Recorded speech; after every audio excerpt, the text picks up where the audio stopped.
नमस्कार दोस्तों, स्वागत है आपका हमारे चैनल ध 777 पर। आज हम लेकर आए हैं प्राचीन इतिहास से मॉक टेस्ट, जो विभिन्न प्रतियोगी परीक्षाओं के लिए बहुत ही लाभदायक होगा।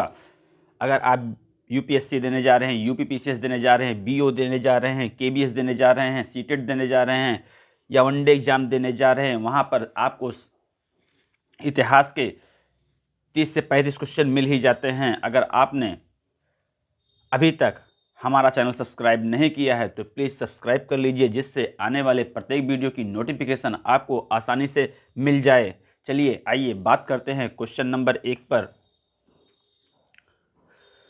प्राचीन भारत में मेहरगढ़ क्या था? ए, बेलन घाटी में एक नौपाषाण स्थल। बी, दिल्ली के सुल्तानों का कब्रिस्तान। सी, दक्कन क्षेत्र में एक राज्य। डी, राजस्थान में एक किला।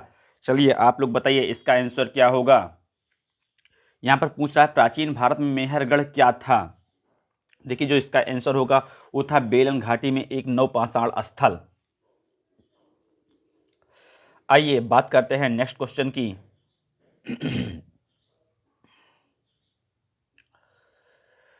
निम्नलिखित में से किसे महापाषाण या मेगालिथ कहा जाता है? ए, गुफा। बी, मंदिर। सी, कब्र। डी, उपकरण। चलिए आप लोग बताइए इसका आंसर क्या होगा। पूछ रहा पर निम्नलिखित में से किसे महापाषाण या मेगालिथ कहा जाता है। देखिए जो कब्र होती है उसको महापाषाण का मेगालिथ कहा जाता है। इसका जो आंसर होगा वो विकल्प सी होगा। आइए बात करते हैं नेक्स्ट क्वेश्चन की। भारत के प्राचीनतम आहत सिक्के मुख्यतः किस धातु के बने होते थे? ए, तांबा। बी, सोना। सी, चांदी। D, tin. चलिए आप लोग बताइए इसका आंसर क्या होगा। जी हाँ दोस्तों, यहाँ पर पूछ रहा है भारत के प्राचीनतम आहत सिक्के मुख्यतः किस धातु के बने होते थे। देखिए जो इसका आंसर होगा वो प्राचीनतम जो मुख्य धातु के बने होते थे सिक्के वो होते थे चांदी के, विकल्प सी। आइए बात करते हैं नेक्स्ट क्वेश्चन की। निम्नलिखित में से किस काल में सर्वप्रथम कृषि उत्पादन शुरू हुआ? ए, मध्य पाषाण काल। बी, नवपाषाण काल। सी, पुरापाषाण काल। डी, सिंधु सभ्यता काल। चलिए आप लोग बताइए इसका आंसर क्या होगा। जी हाँ दोस्तों, यहाँ पर पूछ रहा है निम्नलिखित में से किस काल में सर्वप्रथम कृषि उत्पादन शुरू हुआ। जो कृषि उत्पादन शुरू हुआ था सबसे पहले वो नवपाषाण काल में शुरू हुआ था। इसका आंसर जो होगा वो नवपाषाण काल, बी। आइए बात करते हैं नेक्स्ट क्वेश्चन की। निम्नलिखित में से कौन सा स्थल किलाबंद और खाई से घिरा हुआ था? ए, दैमाबाद। बी, सोनगांव। सी, इनाम गांव। डी, चंदौली। चलिए आप लोग बताइए इसका आंसर क्या होगा। यहाँ पर पूछ रहा है निम्नलिखित में से कौन सा स्थल किलाबंद और खाई से घिरा हुआ था। देखिए जो किलाबंद और खाई से घिरा हुआ था वो घिरा हुआ था इनाम गांव, विकल्प सी इसका सही आंसर होगा। आइए बात करते हैं नेक्स्ट क्वेश्चन की। बौद्ध धर्म के साहित्य के संदर्भ में निम्नलिखित कथनों पर विचार कीजिए। ए, इस धर्म के प्रारंभिक पाली साहित्य को 3 कोटियों में बांटा गया है। बी, इस धर्म की तीसरी कोटि धम्म में वचन और उपदेश दिए गए हैं। चलिए आप लोग बताइए इसका आंसर क्या होगा। यहाँ पर पूछ रहा उपयुक्त कथनों में से कौन सा सही है। ए, केवल ए। बी, केवल 2। सी, केवल 1, 2, 3। डी, ना तो 1 ना तो 2। चलिए आप लोग बताइए इसका आंसर क्या होगा। देखिए यहाँ पर पूछ रहा है इस धर्म के आरंभिक पाली साहित्य को 3 कोटियों में बांटा गया है, बिल्कुल सही है। फिर पूछ रहा है इस धर्म की तीसरी कोटि धम्म में वचन और उपदेश दिए गए हैं। जी नहीं, ये बिल्कुल गलत है। इस हिसाब से जो इसका आंसर होगा वो केवल एक विकल्प सही होगा। आइए बात करते हैं नेक्स्ट क्वेश्चन की। निम्नलिखित में से कौन से शासक ने बोध गया में बोधि वृक्ष को काट दिया था? ए, पुष्यमित्र शुंग। बी, मिहिरकुल। सी, शशांक। डी, अशोक। चलिए आप लोग बताइए इसका आंसर क्या होगा। यहाँ पर पूछा है कौन से शासक ने बोध गया में बोधि वृक्ष को काट दिया था। देखिए जो बोध गया में बोधि वृक्ष को काटा था शशांक ने, विकल्प सी सही होगा। आइए बात करते हैं नेक्स्ट क्वेश्चन की। जैन धर्म के संदर्भ में कौन सा एक असत्य है? ए, 5वीं सदी में कर्नाटक में स्थापित जैन मठ बसिद कहलाते थे। बी, देवताओं का अस्तित्व स्वीकार नहीं किया गया। सी, जैन धर्म में कृषि और युद्ध दोनों वर्जित हैं। सी, डी, चंद्रगुप्त मौर्य ने जीवन के अंतिम वर्षों में जैन धर्म अपनाकर कर्नाटक में जैन धर्म का प्रचार प्रसार किया। चलिए आप लोग बताइए इसका आंसर क्या होगा। देखिए जो जैन धर्म के पूछ रहा है यहाँ पर कौन सा कथन असत्य है, असत्य पूछ रहा है। तो जो जैन धर्म था वो देवताओं के अस्तित्व को स्वीकार नहीं किया। विकल्प बी इसका आंसर सही होगा। असत्य पूछ रहा है, उन्होंने देवताओं को अस्तित्व को स्वीकार किया था। आइए बात करते हैं नेक्स्ट क्वेश्चन की। बौद्ध धर्म के संदर्भ में निम्नलिखित कथनों पर विचार कीजिए। ए, वे मध्यम मार्ग को मानने वाले थे। वे ईश्वर और आत्मा को नहीं मानते थे। सी, उपयुक्त में से कौन सा कथन सही है। केवल एक, केवल दो, सी एक दो दोनों, डी ना तो एक ना तो दो। चलिए आप लोग बताइए इसका आंसर क्या होगा। देखिए वे मध्यम मार्ग को मानने वाले थे, बिल्कुल सही है। वे ईश्वर और आत्मा को नहीं मानते थे, ये भी बिल्कुल सही है। इस हिसाब से जो इसका आंसर होगा वो विकल्प सी, ए और दो दोनों होगा। आइए बात करते हैं नेक्स्ट क्वेश्चन की। निम्नलिखित में से सेट्टी शब्द वर्ण किस वर्ण के लिए प्रयुक्त होता था। ए क्षत्रिय, बी वैश्य, सी ब्राह्मण, डी शूद्र। चलिए आप लोग बताइए इसका आंसर क्या होगा। निम्नलिखित में से सेट्टी शब्द किस वर्ण के लिए प्रयुक्त होता था। देखिए सेट्टी शब्द जो प्रयुक्त होता था वो किसके लिए प्रयुक्त होता था। ये प्रयोग होता था वैश्यों के लिए। विकल्प बी इसका आंसर सही होगा। आइए बात करते हैं नेक्स्ट क्वेश्चन की। देखिए यहाँ पर टाइपिंग में गलती हुई है। उत्तर वैदिक काल में द्विज किस संदर्भ में प्रयुक्त होता था। यहाँ पर द्विज इस तरह से रहेगा। ए यज्ञ, बी वच्य वर्ण, उच्च वर्ण, सी सिक्के, डी कबीले। देखिए जो उत्तर वैदिक काल में द्विज शब्द का प्रयोग होता था वो उच्च वर्ण के लिए होता था। इसका आंसर जो होगा वो विकल्प बी सही होगा। आइए बात करते हैं नेक्स्ट क्वेश्चन की। निम्नलिखित नगरों में से किस एक नगर का संबंध महावीर से नहीं है। ए वैशाली, बी लुम्बिनी, सी चंपा, डी पावापुरी। चलिए आप लोग बताइए इसका आंसर क्या होगा। यहाँ पर पूछ रहा महावीर। देखिए महावीर जैन धर्म से संबंधित थे और लुम्बिनी गौतम बुद्ध का जन्म स्थान है, इसलिए जो लुम्बिनी होगा वो महावीर से संबंधित नहीं है। लुम्बिनी कहाँ पड़ता है, नेपाल में पड़ता है। आइए बात करते हैं नेक्स्ट क्वेश्चन की। इनमें से कौन महायान बौद्ध मत के मूल विचारों के निरूपण से संबंधित था। ए नागार्जुन, बी कश्यप मातंग, सी मिनांडर, डी कनिष्क। चलिए आप लोग बताइए इसका आंसर क्या होगा। यहाँ पर क्वेश्चन पूछ रहा है इनमें से कौन महायान बौद्ध मत के मूल विचारों के निरूपण से संबंधित था। देखिए महायान के बौद्ध मत के मूल विचारों से नागार्जुन संबंधित थे। विकल्प ए इसका सही आंसर होगा। आइए बात करते हैं नेक्स्ट क्वेश्चन की।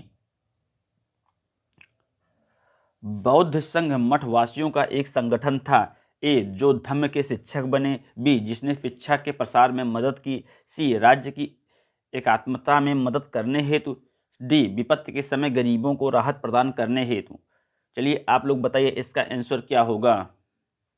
देखिए बौद्ध संघ मठवासियों का एक संगठन था जो धम्म के शिक्षक बने। विकल्प इसका ए आंसर सही होगा।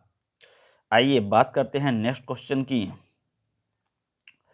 बुद्ध की जीवनी की रचना बौद्ध साहित्य में विशेष स्थान रखती है। निम्नलिखित में से कौन सी एक बुद्ध को पूर्ण जीवनी है। ए ललित विस्तार, बी मिलिंद पन्नो, सी सारिपुत्र प्रकरण, डी अवदान शतक। चलिए आप लोग बताइए इसका आंसर क्या होगा। देखिए जो इसका आंसर होगा वो होगा ललित विस्तार। विकल्प ए सही है। आइए बात करते हैं नेक्स्ट क्वेश्चन की। इनमें से कौन बुद्ध की धात्री माँ थी। ए पूर्णा, बी गजलक्ष्मी, सी माया, डी महाप्रजापति गौतमी। चलिए आप लोग बताइए इसका आंसर क्या होगा। देखिए जो इसमें बुद्ध की धात्री माँ थी वो थी महाप्रजापति गौतमी। विकल्प डी सही होगा। आइए बात करते हैं नेक्स्ट क्वेश्चन की। बौद्ध ग्रंथ मध्यम निकाय किस भाषा में है। ए संस्कृत, बी पाली, सी प्राकृत, डी तेलुगु। चलिए आप लोग बताइए इसका आंसर क्या होगा। देखिए जो बौद्ध ग्रंथ मध्यम निकाय है किस भाषा में। यहाँ देखिए टाइपिंग में गलती है, पाली इस तरह से रहेगा। जो इसका आंसर होगा वो पाली भी होगा। आइए बात करते हैं नेक्स्ट क्वेश्चन की। निम्नलिखित में से कौन अंतिम मौर्य सम्राट था? ए कुलाड़, बी बृहद्रथ, सी जलाक, डी उदयन। चलिए आप लोग बताइए इसका आंसर क्या होगा। यहाँ पर पूछ रहा है कौन अंतिम मौर्य सम्राट था। देखिए जो अंतिम मौर्य सम्राट था वो था बृहद्रथ। विकल्प बी इसका आंसर सही होगा। आइए बात करते हैं नेक्स्ट क्वेश्चन की।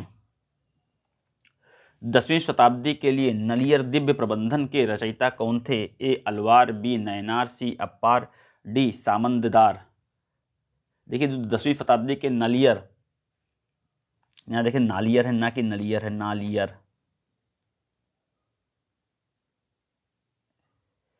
रचयिता थे वो थे अलवार। विकल्प ए सही होगा। आइए बात करते हैं नेक्स्ट क्वेश्चन की।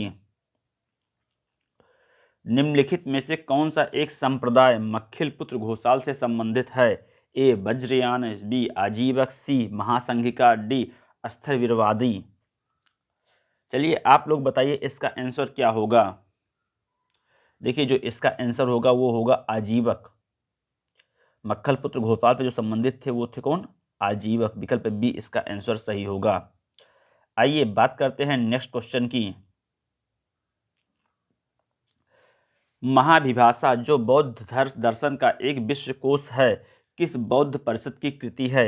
ए प्रथम परिषद, बी द्वितीय परिषद, सी तृतीय परिषद, डी चतुर्थ परिषद।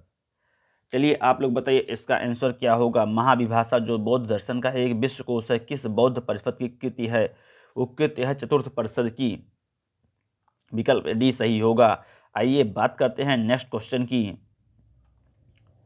निम्नलिखित शिलालेखों में से कौन सा एक अशोक के राज्य क्षेत्र के पूर्वतम भाग में स्थापित किया गया? ए बराबर पहाड़ी गुफा शिलालेख, बी धौली मुख्य शिलालेख शिलाराजादेश, सी साश्रम गौड़ शिलाराजादेश, डी लौरिया अराराज स्तंभ राजदेश। चलिए आप लोग बताइए इसका आंसर क्या होगा। यहाँ पर पूछ रहा है निम्नलिखित शिलालेखों में से कौन सा एक अशोक के राज्य क्षेत्र के पूर्वतम भाग में स्थापित किया गया? देखिए जो पूर्वतम भाग में स्थापित किया गया था वो बराबरी पहाड़ी गुफा शिलालेख। विकल्प इसका ए सही होगा। आइए बात करते हैं नेक्स्ट क्वेश्चन की। किस बौद्ध मूल ग्रंथ में मौर्य सम्राट अशोक का विवरण समाहित है? ए विनय पिटक, बी सुत्त पिटक, सी अभिधम्म पिटक, डी महावामसा। चलिए आप लोग बताइए इसका आंसर क्या होगा। यहाँ पर पूछ रहा है किस बौद्ध मूल ग्रंथ में मौर्य सम्राट अशोक का विवरण समाहित है? जो अशोक का विवरण समाहित है वो महावामसा। विकल्प डी इसका सही आंसर होगा। आइए बात करते हैं नेक्स्ट क्वेश्चन की। मेगास्थनीज कौन थे? चंद्रगुप्त मौर्य की राजसभा में यूनानी राजदूत, बी अशोककालीन यूनानी व्यापारी, सी गुप्तकालीन यूनानी व्यापारी, डी हर्षकालीन चीनी तीर्थयात्री। चलिए आप लोग बताइए इसका आंसर क्या होगा। यहाँ पर पूछ रहा है मेगास्थनीज कौन थे। देखिए मेगास्थनीज थे चंद्रगुप्त मौर्य की राजसभा में यूनानी राजदूत थे। विकल्प ए इसका सही आंसर होगा। आइए बात करते हैं नेक्स्ट क्वेश्चन की। निम्नलिखित में से किस राजादेश से बौद्ध धर्म के स्थान साथ अशोक के संबंध प्रकट होते हैं? ए प्रधान शिलालेख राजादेश 13, शिलालेख राजादेश 6, लघु शिलालेख राजादेश 1, स्तंभ राजादेश 4। चलिए आप लोग बताइए इसका आंसर क्या होगा। देखिए जो इसका आंसर होगा लघु शिलालेख राजादेश 1। विकल्प सी इसका सही आंसर होगा। आइए बात करते हैं नेक्स्ट क्वेश्चन की। फिरोज शाह तुगलक द्वारा अशोक के निम्नलिखित स्तंभ में से किसको उसके मूल स्थान से हटाकर दिल्ली मंगवाया था?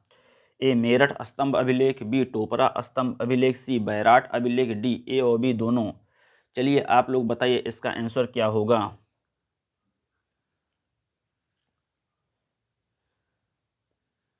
जी हाँ दोस्तों, चलिए बताइए आप लोग जो इसका आंसर होगा वो क्या होगा। देखिए जो इसका आंसर होगा वो मेरठ स्तंभ लेख और टोपरा स्तंभ लेख दोनों स्तंभ लेख जो थे फिरोज शाह तुगलक द्वारा अशोक लाए गए थे। विकल्प डी इसका सही आंसर होगा। आइए बात करते हैं नेक्स्ट क्वेश्चन की। निम्नलिखित में से किस अभिलेख में अशोक के नाम का उल्लेख किया गया है? ए भाब्रू अभिलेख, बी प्रथम लघु शिलालेख, सी 13वां शिलालेख, डी पहला बृहद शिलालेख। चलिए आप लोग बताइए इसका आंसर क्या होगा। यहाँ पर पूछ रहा है निम्नलिखित में से किस अभिलेख में अशोक के नाम का उल्लेख किया गया है। जो अशोक के नाम का उल्लेख किया गया हो भाब्रू अभिलेख। विकल्प ए सही होगा। आइए बात करते हैं नेक्स्ट क्वेश्चन की। अशोक के पूर्व निम्नलिखित में से किस शासक ने शांतिवादी नीति को अपनाया था? ए चंद्रगुप्त मौर्य, बी अखनातून, सी सेल्यूकस, डी दरायबहू। चलिए आप लोग बताइए इसका आंसर क्या होगा। यहाँ पर पूछ रहा है अशोक से पूर्व निम्नलिखित में से किस शासक ने शांतिवादी नीति को अपनाया था? जो अशोक से पूर्व जो शांतिवादी नीति को अपनाया था वो अखनातून थे। विकल्प बी इसका आंसर सही होगा। आइए बात करते हैं नेक्स्ट क्वेश्चन की। ब्राह्मी और खरोष्ठी लिपियों को किसने पढ़ा? A Max Muller, B Lord Cunningham, C James Prinsep, D REM Wheeler. जी हाँ दोस्तों, ये क्वेश्चन बहुत इंपॉर्टेंट है। आप स्टेट पीसीएस कोई भी देने जाते हैं या वनडे एग्जाम कोई भी देने जाते हैं, वहाँ पर ये क्वेश्चन अक्सर पूछ लिया जाता है कि ब्राह्मी और खरोष्ठी लिपियों को किसने पढ़ा या अशोक के शिलालेखों को सबसे प्रथम किसने पढ़ा था? तो जो इसका आंसर होगा वो होगा विकल्प सी जेम्स प्रिंसेप ने। आइए बात करते हैं नेक्स्ट क्वेश्चन की।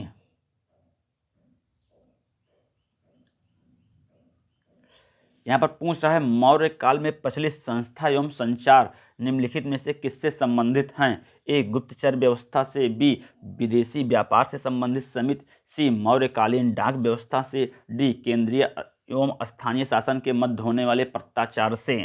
चलिए आप लोग बताइए इसका आंसर क्या होगा। यहाँ पर पूछ रहा है मौर्य काल में प्रचलित संस्था एवं संचार निम्नलिखित में से किससे संबंधित है?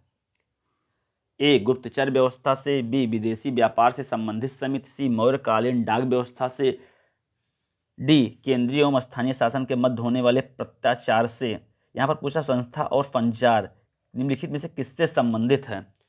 जब मौर्य काल की बात हो रही, जब मौर्य काल में संस्था और संचार की बात होगी तो वो संबंधित होते थे गुप्तचर व्यवस्था से, इसलिए जो इसका विकल्प होगा वो विकल्प होगा ए, आंसर सही होगा। इस तरह से क्वेश्चन जो संस्थाओं के बारे में बहुत पूछे जाते हैं। मौर्य काल में कौन सी संस्था थी, प्राचीन काल में इस संस्था को क्या कहा जाता था, मध्यकाल में इस संस्था को क्या कहा जाता था। इसलिए आप लोग प्राचीन काल से लेकर मध्यकाल तक प्रत्येक संस्थाओं को अच्छे से याद कर लीजिए, जिससे आने वाले प्रत्येक एग्जाम में इस तरह से क्वेश्चन आपके गलत ना होने पाए। आप लोगों को हमारा वीडियो कैसा लगा? अगर आप लोगों को वीडियो अच्छा लगा हो तो प्लीज़ इसे मैक्सिमम ग्रुप में शेयर कीजिए, जिससे आने वाली प्रतियोगी परीक्षाओं की तैयारी करने वाले प्रत्येक स्टूडेंट को प्राचीन इतिहास का मॉक आसानी से अवेलेबल हो सके। अगर आपने अभी तक हमारा चैनल सब्सक्राइब नहीं किया है तो प्लीज़ इसे सब्सक्राइब कर लीजिए और बेल आइकॉन की बटन ऑन कर लीजिए, जिससे आने वाले प्रत्येक वीडियो की नोटिफिकेशन आपको आसानी से प्राप्त हो सके। और आप ज़रूर कमेंट ज़रूर कीजिएगा कि आप लोगों ने 30 क्वेश्चन में से कितने क्वेश्चन सही किए हैं, कितने क्वेश्चन गलत किए हैं, जिससे आपका मूल्यांकन भी हो जाएगा कि हम प्राचीन इतिहास हमारा कितना अच्छा तैयार है। Thanks for watching.